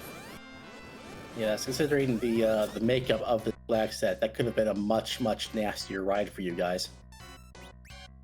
Oh yeah, definitely. ZZ1 Evolved, you can get, 2-person hook routes, you can get, all sorts of nasty combinations of things, no white mages, etc. I'm perfectly happy with Atella as my white mage. I know a lot of folks aren't. But anyone, as Runner Sorbius says, any white mage in a storm.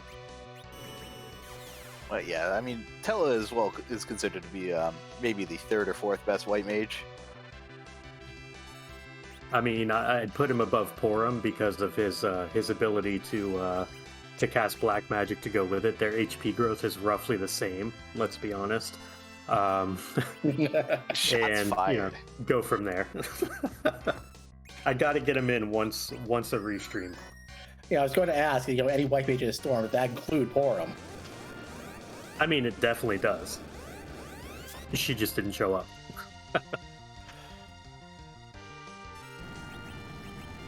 Yeah, I mean, besides the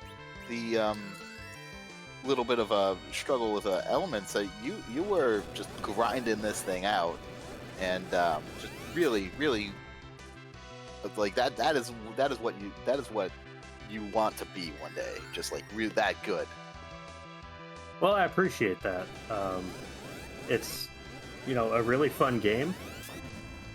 I really do love free enterprise, and always happy to try to teach people what to do and what not to do. In this case, probably everything I did up until Wyvern and Elements was great. I didn't really dislike anything I did. Maybe could have skipped Dwarf Castle. But other than that, I mean, I was pretty happy with how all things turned out, given how things went. I feel like the early Water Hag, being able to get through that, get the Quack Kid going, was a real good example of how to leverage even a 3-character party with a cursed ring. Lots of fun stuff in there. Absolutely, and as we come to expect from you, a very good job getting through what the seed threw at you. So GG's. Well, I appreciate that. So thank you everyone for doing the restream duties this evening. Thank you Cappy and Twisted Flax for doing comms. Thank you Ikea for tracking, and thank you Esco for rolling this gem. Appreciate y'all, and GG's to Solaris. Congratulations to him. Heck of a job. And Flurry and PK and everyone else who has finished since then. So GG's again, y'all, and everyone have a great and blessed night. You too. Thank you so much. Meanwhile, we've seen NG Dave unfortunately did go the long route, doing the bottom up, getting some, I'm going to say some relatively easy fights. I saw free fights down there, but still did get to the Murasame altar, got through the Elements fight, got the crystal, and now just has to figure out how he wants to get through the Z fight. Rex Banner, on the other hand, is still getting through that Z fight with the Reflect strategy. See, it's manageable. It's just going to take you a while. I mean, this is a really good primer on how to run that strat, though. I mean, just watch this exactly how it's done. If there weren't sirens available, and other people were having issues getting their levels, this strategy would definitely have been the proper strategy of choice. And even so, Rex is going to end up with a very fine time on this flag set with it. Yeah, and in the meanwhile, we do have NG Dave going to collect his adamant armor and probably find their grind. Levels probably a little bit better than others at this point because he's done a few more bosses. Yeah, especially that Ribbon Room boss, which I think is going to give you. I don't think he had the 10 key out at the time. It's still 100,000 for all your party. That goes a long way towards your grind.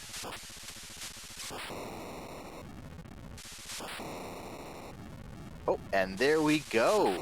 Rex Banner has finished off Invertimus with a time of 1 hour, 37 minutes, and 22 seconds, and finished in 6th place. Oh, and Harumph just finished in 7th place with a time of 1 hour, 37 minutes, and 43 seconds. GG to Rex and Harumph. We'll see if Rex wants to come in and discuss the seed with us.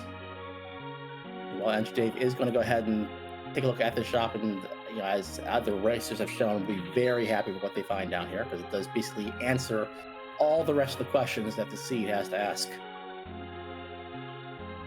Even have extra star veils down here if you wanted to grab a few extra of those. This shop really had it all.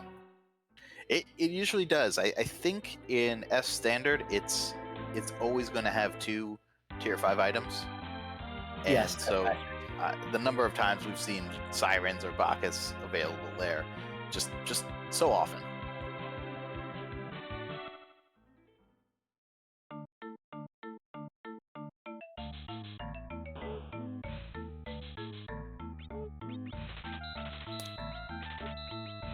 Looks like Andrew Dave's going to do a little extra shopping. I think, yeah, the Cure 3s were here, so that's a definite requirement to grab those on your way to Z since you don't have any other strong white mage. I do believe we are now joined by our 6th place finisher, Rex Banner. GG, and really well done showing off those 1200 HP strats. That was luck at the end there. I needed that to happen because I ran out of star veils. Hey, luck, skill, I mean, two sides of the same coin in my opinion. Either way, well done. Thank you very much. That was a fun seed. Yeah, so what were your thoughts on this one? Overall, not bad. Loot sort of sucked off the start. Got lucky finding that DKC hiding in Antlion and was able to get underground to get some vampires to actually get me through something until I could get Cecil online.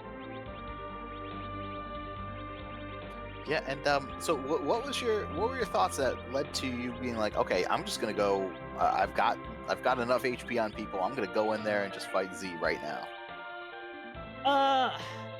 I had 9 key items. If I've seen Sirens, I missed it because I don't remember seeing them. They might have been on hook route, but with only 9 key items, I didn't feel like trying to grind eggs to call them up to nuke. I didn't have great gear on any of my people. Like Cecil with the lightsaber was all I really had. So I just like, we might as well have some fun with 1200 HP strats. I'm set up for it. I got 3 people above 1200. It's set up for it. Yeah, as you showed, it was definitely a viable option, given, especially in a flag set like this, where you could be thrown so many different curveballs by the fact that you have like the distinct 5 characters. Absolutely, it was really heads up play on your part. Thank you. Yeah, I just looking around. I seen the Cure 3s. I knew the Star Veils. It made sense to me. Assuming there might have been some Sirens hiding in the hook route. There were, yeah. So it was Sirens and Bacchus wise. Oh, okay. Exactly what everyone needed to finish the seed a little more traditionally. But if they weren't there, then yeah, absolutely, you were on the right track. Yeah, no, that was a lot of fun. Thank you folks for putting this on. I've been really enjoying these community races since I started with them. We're happy to have you. It's great to see so many people coming out and playing Free Enterprise. I think everyone's having a lot of fun. Yeah, and thank you for racing this one, just because the seed was gentler than some, but this could have been quite a trial. Yeah, I had in the ladder race earlier. I had a pretty good one. 3 character hook route. It was an interesting seed. Yeah, this flag set can definitely throw some really, really nasty like hook routes or anything else of that sort with some really underpowered characters. So you never know what you're gonna get when you roll something like this.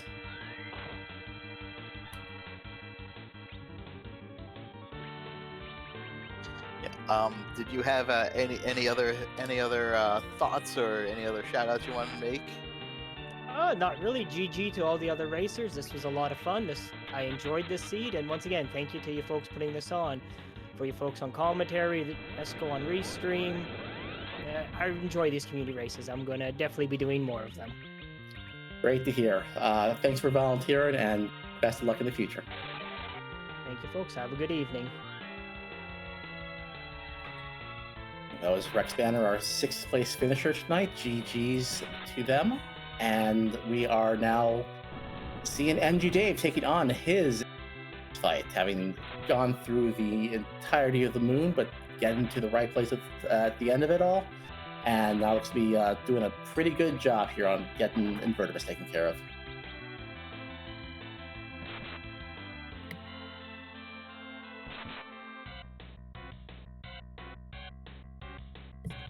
I want to throw out a big thank you to Ascorian, who managed the restream, and Ikir, who did a great job on the tracking. And my co-commentator Cappy, please give them a follow because they definitely deserve the love. Not to mention our 4 racers tonight: Solaris, Morpheus, Rex Banner, and NG Dave, all of whom volunteered to give you this show. I hope you all appreciate it as much as I do because I think they all did a great job. Yeah, and definitely follow Twisted Flats as well, because he's done a great job here. And if I understand correctly, this is Ascorian's first restream? I do believe I heard that from when we were talking to Possum, and she's done a great job getting everything up here. So really, really great to see more people doing the restream side of things, because I tried it once, and let me tell you, never again. Yeah, first community race restream, and yeah, thank you.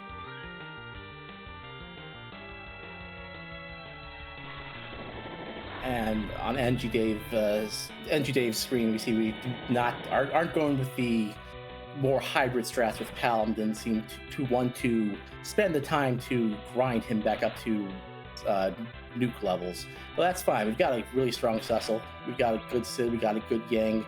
That is more than enough firepower to get through this Invertimus. Looks like we've got Yang doing the chemist duties, throwing out those Cure 3s to heal Cecil and Sid as they berserk their way through Invertimus's HP. Yeah, it's not bad, especially since Young has so many hit points. Right, that is one of the good things about the strategy. So you really didn't have to grind all that much. Cecil, Yang, Sid, all of them have really good HP pools. They'll get up to the point where they can survive a big bang without much fuss. Palom, on the other hand, really would need a bit more grinding. So in a situation where, time is at a premium and you don't want to go through that grind to get Palom up to nuke levels to help Z fight, this was an absolutely good play on NG Dave's side. Managed to get that last Cure 3 off right in the nick of time.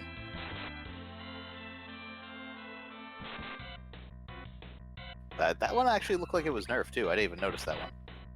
I think Cecil is wearing the admin armor based on how little damage that does. It does give you a whole bunch of magic defense, as well as from pumping up your wisdom and will stats. So Cecil, even though he does have a 2300 hit points, and that's like right on the edge of what you want to see in a perfect world, with that admin armor on, he's at no issues if he's got enough HP.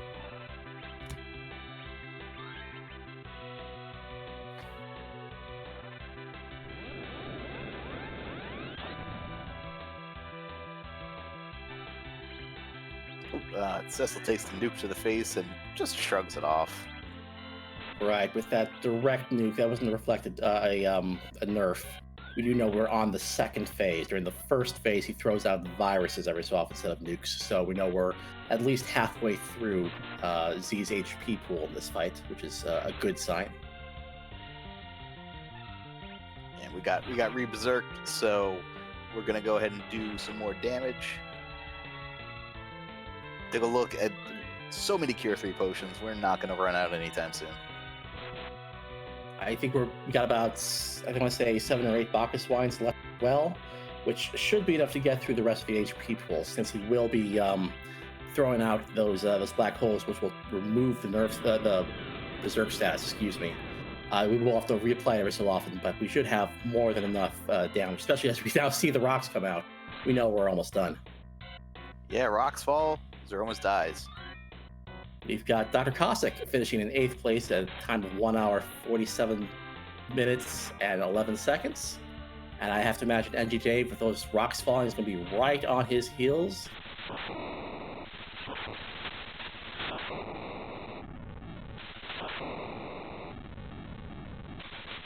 And there it is. 9th place finish for NG Dave at 47 minutes, 33 seconds. GG to him. Yes, GG. Pretty standard Zeromus fight. Just go in there and just beat him down with a Cecil and Sid. It shows, a very good job of managing that fight without a white mage. I mean, obviously you prefer to have a white mage there to cast the cure spells, to throw out berserks, but it shows that if you've got enough cure 3s, the right items, you can get through it without having that white No, mage, make it which a in this flag sacrifice. set, when you're certainly not guaranteed to have a good white mage, is a great thing to have.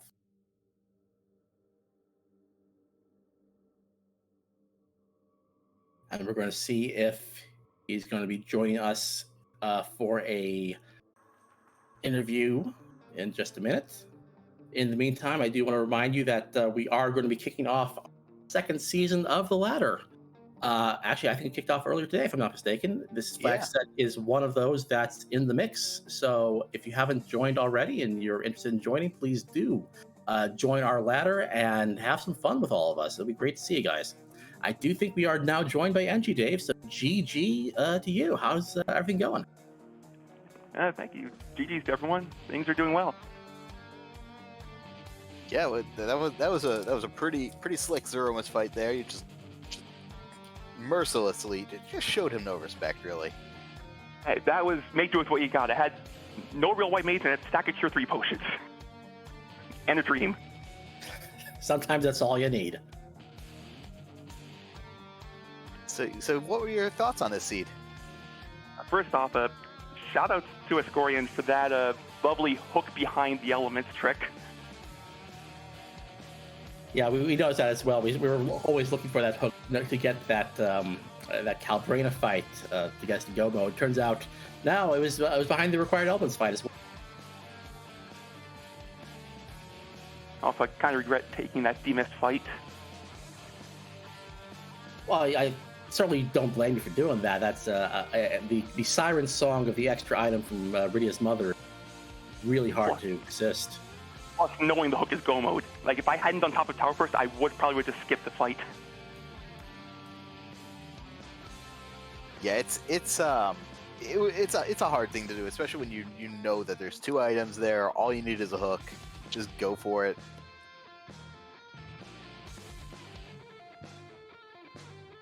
But yeah, what were your thoughts on like the characters and then everything else you saw? Character selection seemed fine. It was honestly nice knowing exactly where my party was going to be like 10 minutes into the seed. That's definitely one of the interesting things about this flag. Find 5 characters, you know what you got. Yeah, this one was you did know pretty much all 5 really quickly. Yang and Kaipo, Tella and the inn, Sid on the mountain. Yeah, you knew everything. Done a few practice seeds where you only know like 3 of your characters and you're half an hour into the seed. Yeah, this flag set could certainly use some nasty. Thankfully, it gave you, at least in terms of the characters, pretty decent selection to go through the rest of the seed with.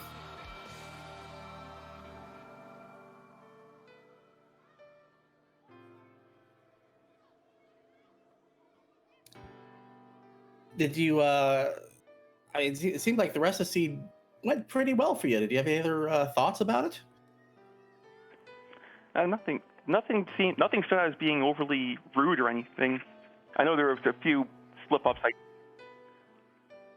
took a wipe on the back attack Ruby because I forgot I had a Boreas in my inventory. I guess. Yeah, but beyond that, there wasn't really anything that we noticed. No, it was overall a relatively friendly seed for how ZZ1 can get. No, yeah, absolutely. It seemed like, to be perfectly honest, it seems like most of the difference in times is the fact that you went bottom up on the moon instead of everyone else seemed to go top down, and lucky for them, they found exactly what they were looking for right in the first fight. Yeah, that was force of habit.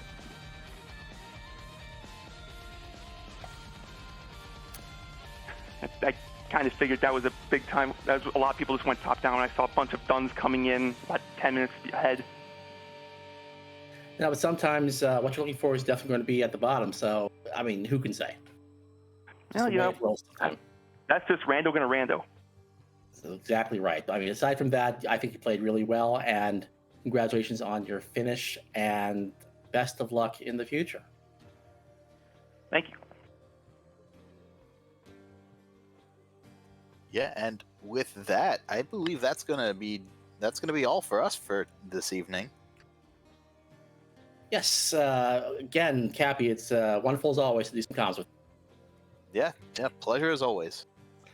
And I think we're going to be sending you guys over to a person you probably are quite familiar with because you just saw the race tonight. Possum Morpheus is going to be running that supermarket sweep flag set on the ladder that we were just talking about earlier. So we're going to send you over to him.